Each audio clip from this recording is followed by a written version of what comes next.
So let's summarize a lesson, an open letter to the teacher from a child with autism.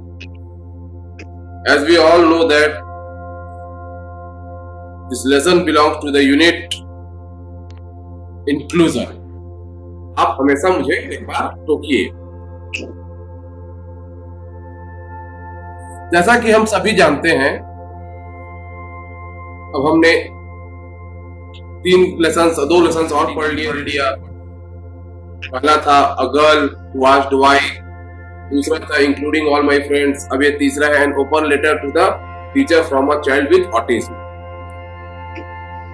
हमारा ये जो पूरा section है वो किससे डील कर रहा है? Inclusion, a word inclusion. और मैंने आपको इंक्लूजन के बारे में पहले ही बताया है कि इंक्लूजन का मतलब होता है समावेश। समावेश का मतलब जब हम अपने कार्यों में औरों को शामिल करते हैं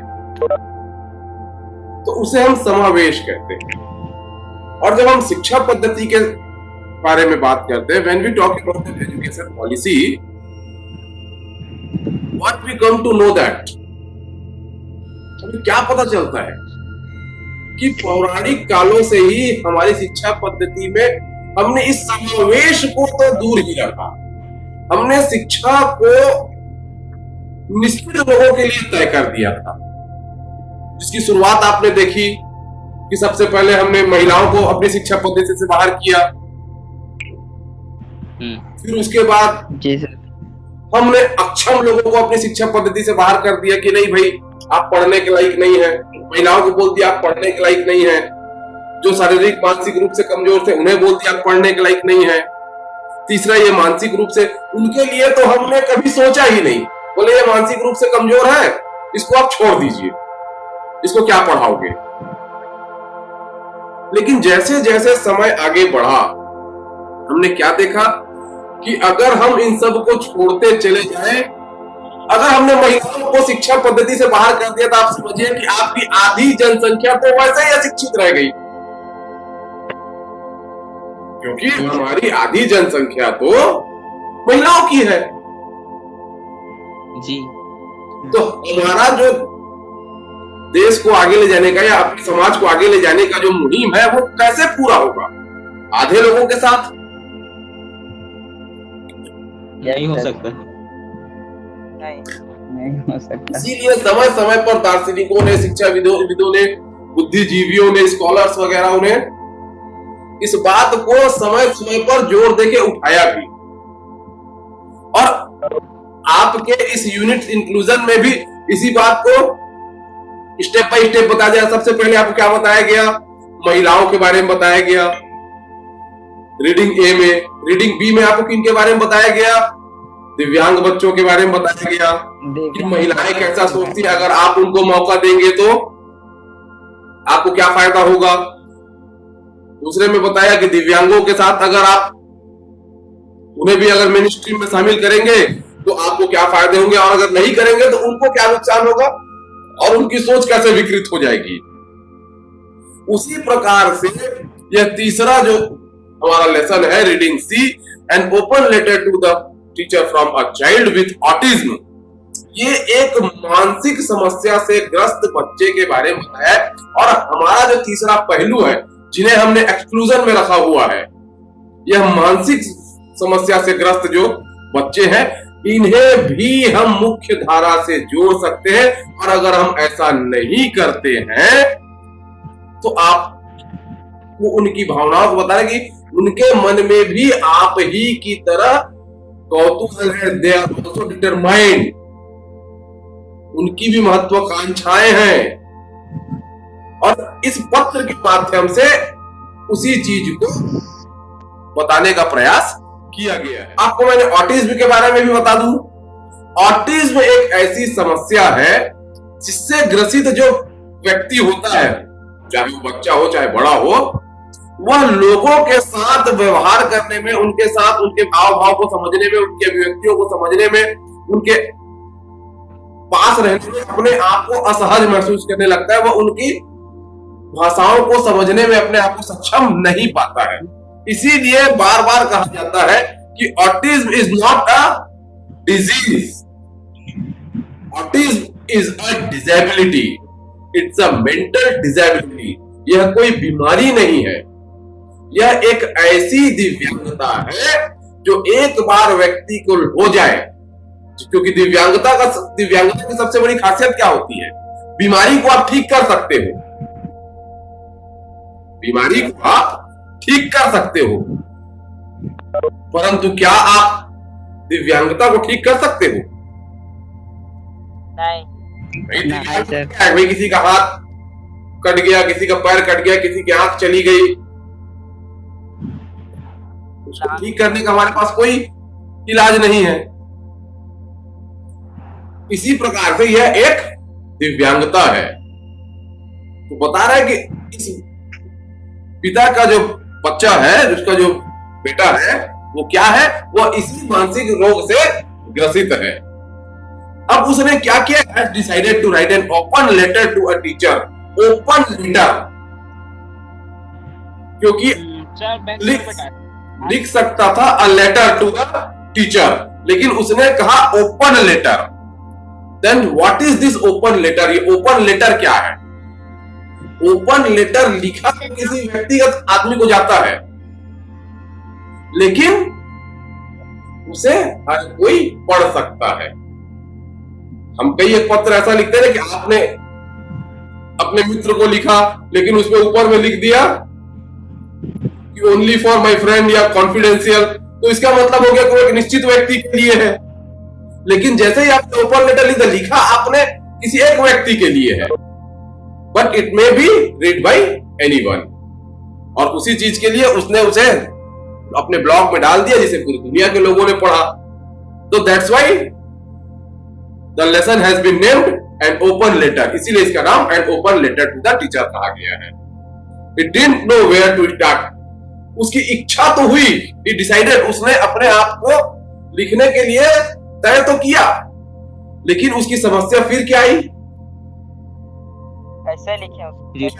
शुरू कैसे करूं, शुरू कैसे करूं? It didn't know where to start. कहां से शुरू करूं? मतलब लिखना शुरू करूं तो क्या लिखना शुरू करूं? और ये आपने समस्या, भले आपको ऑटिज्म नहीं है, आपको मैं लिखने के लिए बोल दूं तो सबसे पहला सवाल आप पूछोगे, सर कहां से शुरू करें, कहाँ शुरू करूं? तो उसके लिए भी यही समस्या थी। मतलब क्या बता रहा है? देखिए, इसने इस बहुत गहराई है इसमें कि ऐसा नहीं है कि यह समस्या एक ऑटिज्म से ग्रसित बच्चे को होती है। यही बता रहा है कि मानसिक या दिव्यांग बच्चे और एक आम बच्चे की समस्याएं एक समान हो सकती हैं। और यहाँ पे हुई ना एक समान समस्या। भाई आपको भी समस्या होती है। अगर मैं आपको बोलूं चलिए आप एक चिट्ठी लिखिए कलेक्टर को, तो आप रुक बैठे रहोगे 10 मिनट तक के मेरा मुंह देखते, and ultimately you will ask sir from where to start and how to start the letter. पूछोगे कि नहीं पूछोगे? वो भी पूछ रहा है बच्चा, वो भी समस्या में है। तो उसके पिताजी ने क्या कहा? उससे सवाल पूछे, अच्छा तो तुम ये बताओ, तुमको क्या अच्छा लगता है, तुमको क्या अच्छा नहीं लगता है स्कूल के बारे में, तुम अपने टीचर से क्या, टीचर से कैसा होना चाहिए, कैसा नहीं होना चाहिए, तुम क्या चाहते हो? उसके बाद बोलता है कि भाई तुम स्कूल में कैसा महसूस करते हो और तुम किस प्रकार की मदद चाहते हो। जो तुम चाहते हो बेटा, जो तुम समझते हो वही लिखो। और उसके बाद जो लाइन बोली, in the communication between home and school the students voice is sometimes lost. ये बात सबसे गहरी है बेटा, यह बात सबसे गहरी है, और ये जीवन की सबसे बड़ी और आज के समय की सबसे बड़ी सच्चाई है। हाँ बेटा, in the communication between home and school, घर और स्कूल के बीच के संबंध में बच्चों की आवाज कहीं गुम सी जाती है। स्कूल पालक को बता देते हैं कि आपको क्या चाहिए, पालक स्कूल को बता देते हैं कि उन्हें क्या उम्मीद है, लेकिन कोई उस बच्चे से नहीं पूछता जिसके लिए सारे काम हो रहे हैं कि बेटा तू क्या चाहता है, तेरी क्या मंशा है। और अगले ही लाइन में, और उससे भी बड़ी लाइन है ये, but this is the important, most important voice. और वास्तव में अगर किसी चीज का वास्तविक महत्व है तो वो उस वॉइस का है, उस मंशा का है, उस विचार का है जो उस बच्चे के द्वारा रखा जाना चाहिए। और इसीलिए क्योंकि लुई वॉज नॉट ऑलवेज, क्योंकि लुई के साथ क्या समस्या थी कि भाई ऑटिज्म से ग्रसित था, वो अपने विचारों को न तो दूसरे के विचारों को सुन समझ पाता था, ना अपने विचारों को बोल बता पाता था। He was unable to express his thoughts orally or on paper। और इसीलिए that's why I feel, बोला उसके पिताजी ने, बोला जब उसके बेटे ने ये बात बोली कि पिताजी मैं अपने शिक्षक को एक पत्र लिखना चाहता हूं, अब आप सोच सकते हैं उस पिता के खुशी का क्या ठिकाना रहा होगा। यह पाठ इसी चीज को बताता है कि आप सोचिए कि उन अभिभावकों का क्या हाल होगा जिनके बच्चों को हम छोटी सी बात के लिए मेन स्ट्रीम से अलग कर देते हैं। अब वह बच्चा पत्र लिखना शुरू करता है और इस पत्र की भाषा में आप देखिएगा, सबसे पहली तो भाषा के बारे में बता दूं तो सारी लाइनें लगभग प्रेजेंट सिंपल में लिखी गई हैं। वह अपने विचारों को रख रहा है कि मैं ऐसा करता हूं, मैं वैसा करता हूं, मैं ये चाहता हूं, मैं वो चाहता हूं, और ये होना चाहिए, वो होना चाहिए। देखिए यहाँ पे thank you for helping me learn, वो बता रहा है, उसने सीधा सीधा शुरुआत की, अपने शिक्षक को उसने धन्यवाद ज्ञापित किया कि आपको मैं बहुत धन्यवाद देता हूं क्योंकि आपने मुझे सिखाया, या आप मुझे सिखाते हैं, हेल्पिंग मी लर्न, मुझे सीखने में आप मदद करते हैं। जैसा कि उसके पिताजी ने कहा था कि तुम पहले बताओ कि तुम्हारे लाइक्स और डिसलाइक्स क्या है, तो वो बता रहा है अपने लाइक्स को। पहले वो अपने लाइक्स बता रहा है कि I love to go to school, मुझे स्कूल जाना पसंद है। When I go to school, जब मैं स्कूल जाता हूं। I notice that you give me a smile, कितनी बड़ी बात उसने बोल दी। और इससे मनोभाव पता चलता है, बच्चा चाहे किसी भी प्रकार का हो, वह अपने शिक्षक को के हर चीज को बड़ी बारीकी से ऑब्जर्व करता है। He has a deep observation about his teacher। बच्चा बोल रहा है, I noticed that you give me a smile, मैंने ध्यान दिया है सर, आई नोटिस। यहाँ पे देखिए नोटिस शब्द दिए हैं, इस नोटिस शब्द का इस्तेमाल आप कई प्रकार से करते हैं, ये भी आप देखिएगा, अभी आने वाले समय में इस बात को पढ़ेंगे। आई नोटिस, यहाँ पे नोटिस का मतलब है ध्यान देना, क्रिया के रूप में इस्तेमाल हुआ है। आई notice that you give me a smile, आप मुझे एक मुस्कुराहट से देखते हैं और कहते हैं hello in a gentle voice, अपने सौम्य भाषा में आप मुझे हेलो कहते हैं। मतलब बच्चा अपने शिक्षक के बोलने, देखने, उसके ध्यान देने पर कितना बारीक नजर रखता है और उससे वह क्या महसूस करता है, यह भी उसने बता दिया। That makes me feel happy, और यह बात मुझे बहुत खुश करती है, मुझे बहुत आनंदित करती है।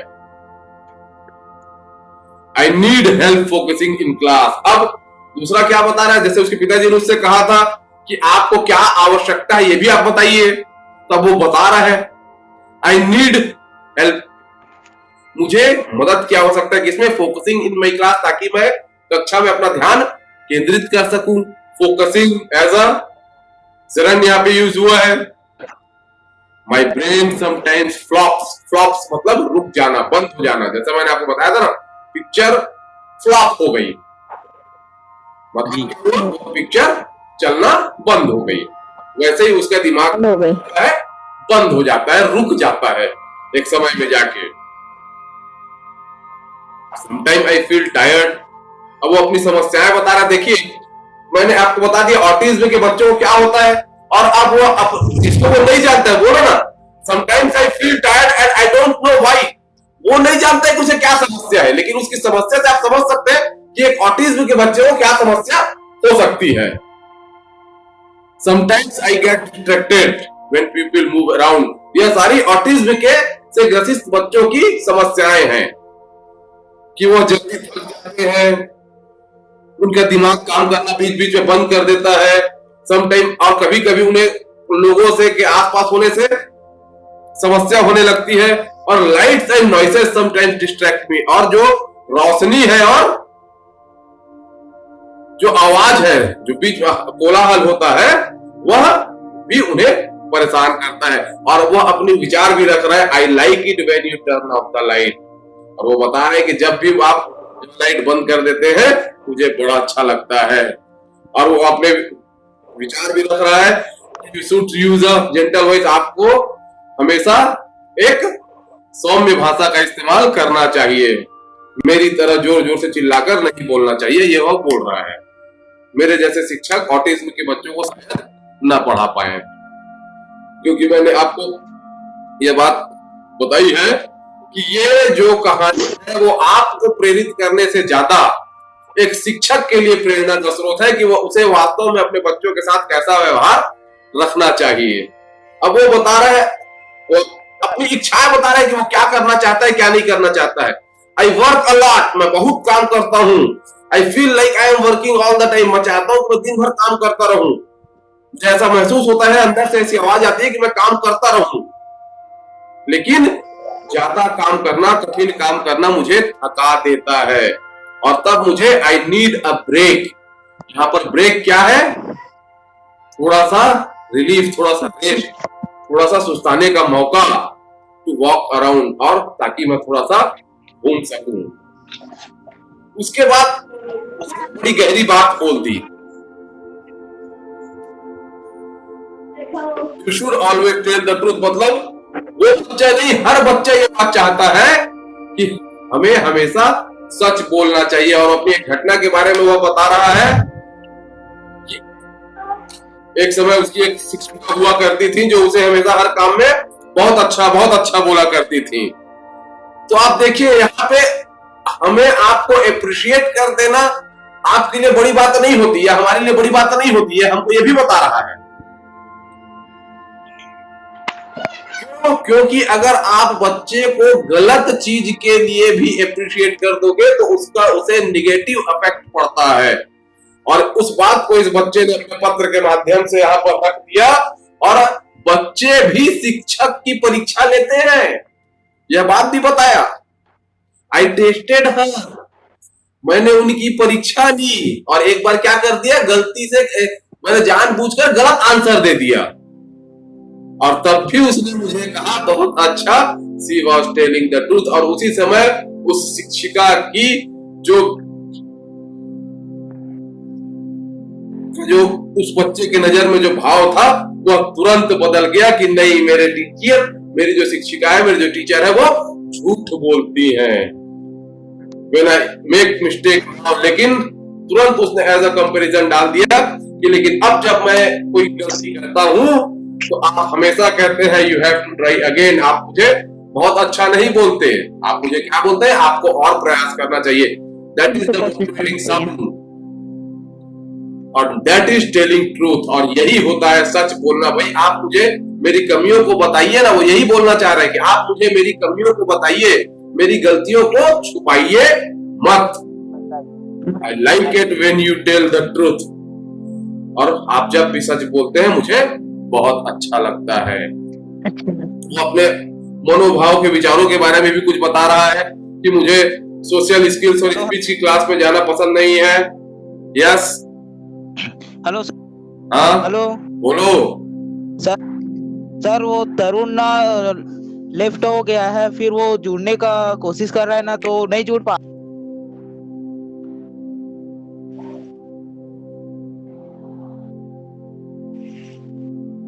You should always tell the truth. आपको हमेशा सच बोलना चाहिए, बोल दिया उसको। और फिर उसने बताया कि मुझे इन सब चीजों को, सोशल स्किल्स की और भाषाबाजी सुनने की मुझे, और उसके लिए मुझे कक्षा को छोड़ना पसंद नहीं है। वो अपनी आदतों के बारे में बता रहे हैं कि भाई I like my regular schedule, मुझे अपने नियमित दिनचर्या में रहना पसंद आता है। और मैं अब देखिए यहाँ पे ये बात जो बोल रहा है, I want to be with the other students in my class. भले ही उसे उस समस्या है, उसकी वह कमी है, लेकिन उसके अंदर भी यह भावना है कि वह भी और बच्चों के साथ बैठकर घुलना मिलना खेलना चाहता है।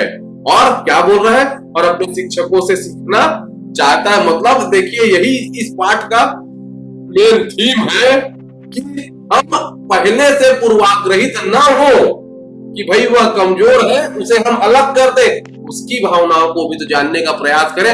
हो सकता है उसकी भावनाएं आम बच्चों की तरह भी इसी प्रकार की हो, वह भी लोगों के साथ घुलना मिलना चाहता हो, स्कूल जाना चाहता हो, आम बच्चों के साथ सीखना चाहता हो। तो हम क्यों उसे केवल उसकी जो कि गलती उसकी नहीं है उसकी सजा हम उसे क्यों दें? वो बता रहा है कि आई लाइक लंच क्लब, मुझे लंच क्लब में जाना पसंद। लंच क्लब क्या है? लंच क्लब वह स्थान होता है जहां बैठकर हम अपना दोपहर का भोजन स्कूल में करते, टिफिन खाते हैं ना हम लोग, तो कई स्कूलों में एक स्थान ही बना दिया जाता है जहां पे बैठ के बच्चे टिफिन खाते हैं, ठीक है ना। और मुझे वह बड़ा अच्छा लगता है, बोल रहे हैं। और उसका देखिए बड़ा मजेदार चीज है यहाँ पे, उसे वह लंच क्लब क्यों पसंद है? क्योंकि उसे I do not have to miss class to go to lunch club, मुझे लंच क्लब में जाने के लिए अपनी कक्षा को नहीं छोड़ना पड़ता। और उसे सोशल स्किल और स्पीच की क्लास, स्पीच क्यों पसंद नहीं है? क्योंकि उसको उसके लिए अपने स्कूल को अपने क्लास को छोड़ना पड़ता है। इसका मतलब उसे अपने क्लास में रहना बहुत ज्यादा पसंद है। फिर वह अपनी बीमारी के बारे में थोड़ा सा बता रहा है। I feel confused when I have to talk to other students, मैं जब भी दूसरों के साथ बात, ऑटिज्म के बच्चों के साथ यही समस्या है कि वह दूसरों के इशारों को, अभिव्यक्तियों को समझने में कठिनाई महसूस करते हैं। यही चीज उसके साथ भी हो रही है। I like to be around other students, भले ही, लेकिन फिर भी मैं चाहता हूं कि मैं और बच्चों के साथ रहूं, but I don't know what to say, लेकिन मैं नहीं बोल पाता, मैं कुछ कह नहीं पाता, मैं नहीं जानता कि मैं अब क्या बोलूं। मैं रहना तो चाहता हूं लेकिन उनकी बातें मुझे समझ में नहीं आती, अब मैं क्या बोलूं मेरे समझ में नहीं आ रहा है। अब वह बच्चों के कोमल हृदय को प्रदर्शित कर रहा है। ये आया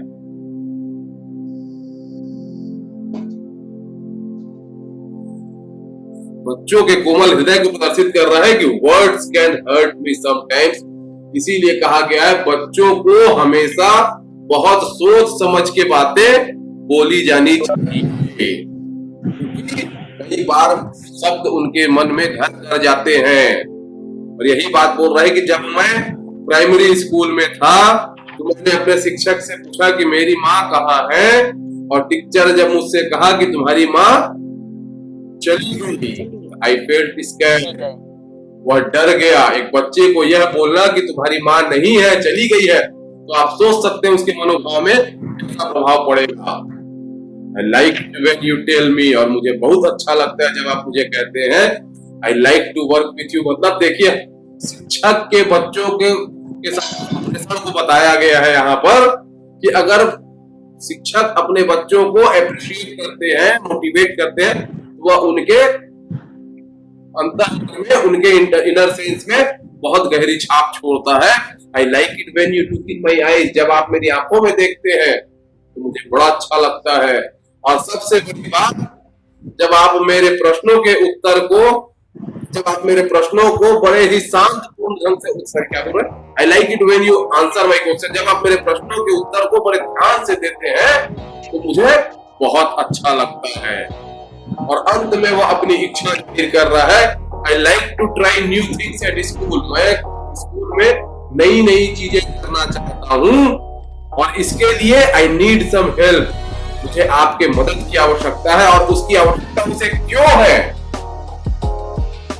उसके भी पंख निकलने के लिए कैसे तैयार हो रहे हैं? क्योंकि वह चाहता है कि आफ्टर आई लर्न हाउ, जब मैं यह सीख जाऊं कि कैसे किया जाता है, तो I can do it my own, मैं खुद यह काम करना चाहूंगा। That means you are a good teacher. और यही शिक्षक को आखंत में बताता है कि अगर आपने यह करने में मुझे सक्षम बना दिया, मुझे स्वयं अपने काम को करने में, आप बताते गए मैं करता गया, वहां तक तो ठीक है, लेकिन एक शिक्षक का काम वहां खत्म नहीं होता, यही बताया जा रहा है। एक शिक्षक का काम वहीं से शुरू होता है कि जब बच्चा स्वयं वह कार्य करना सीख जाए। भाई मैं आपको इंग्लिश पढ़ाता हूं ना, तो बताते हैं यहाँ पे वर्ब है, यहाँ पे टेंस है, यहाँ पे ये फॉर्मेट है, वैसा है, वहां तक तो ठीक है। मैं उंगली पकड़ के जितनी दूर चला वहां तक तो ठीक है, लेकिन मैं वास्तविक टीचर तभी कहलाऊंगा जब आप स्वयं उसे करना सीख जाएंगे। when a day will come and you come to me and talk fluently in English with me, with the proper words and nouns and uses, that will be the day for my happiness. वही दिन खुशी का सबसे बड़ा दिन होगा, सभी टीचरों के लिए कहा गया है. That is all with the summary of the lesson.